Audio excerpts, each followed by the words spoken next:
Di SMP di Bojonegoro, Jawa Timur diperkosa dua pemuda yang merupakan kekasih dan teman dekatnya. Gadis mungil berusia 14 tahun tersebut dipaksa menenggak minuman keras hingga mabuk, lalu digilir kedua pelaku bergantian.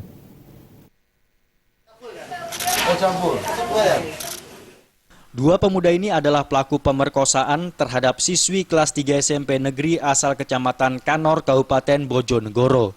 Korban sebenarnya sangat mengenal para pelaku. Mereka sudah saling kenal cukup lama dan sering bermain bersama. Sebab pelaku MHK diketahui merupakan kekasih korban, sedangkan pelaku RD adalah teman dekat korban. Namun entah setan mana yang merasuki tubuh para pelaku. Saat sedang berkumpul di rumah MHK, pelaku memaksa korban menenggak minuman keras.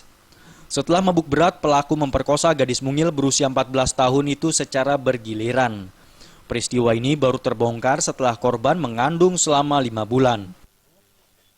Dua orang ini, tersangka ini yang satu pacar korban, ya kan, pada bulan Februari itu melakukan persetubuhan anak di bawah umur, ya kan, dengan didahului dengan pesta miras.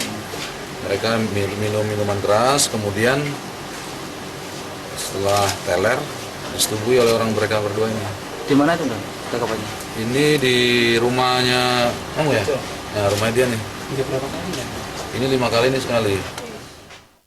Sebagai barang bukti, polisi juga mengamankan baju, bra, serta celana dalam milik korban. Kedua pelaku akan dijerat Undang-Undang Perlindungan Anak dengan ancaman hukuman 15 tahun penjara.